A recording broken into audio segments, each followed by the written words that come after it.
కొద్దిగా అలాగా పదండి పదండి పదండి. మర్చిపోతామా మర్చిపోతూ మనకు ఫ్యాన్ ఫ్యాన్ ఫ్యాన్. అతను మన ఊరికి చేసిన సేవ మీ మనసు గుండె మీద చేసుకుని ఆలోచించండి. ఎవరో చెప్పిన మాటలు వినడం కాదు, ఒకసారి ఆలోచించండి. మన ఎమ్మెల్యే గారు మనం ఎప్పుడు ఏదడుగుతుంది మనకు చేశారో లేదో గుర్తుంచుకోండి. ఒకసారి మన రామరాజును కట్టుకున్నప్పుడు సగంలో ఆగిపోతే 5 లక్షల విరాళం ఇచ్చారు, గుర్తుందా మీకు? అది మన ఎమ్మెల్యే గారి దయ వల్ల జరిగింది.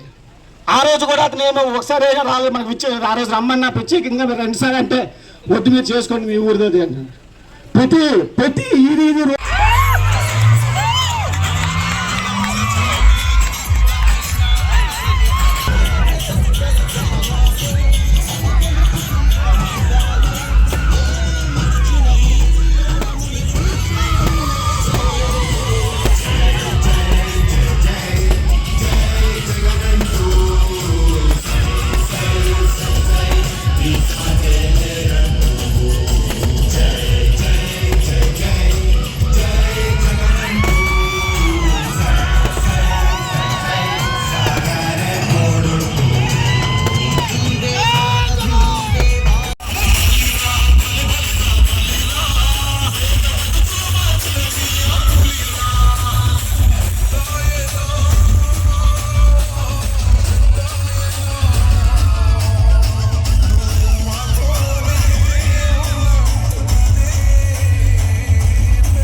సార్ పెట్టి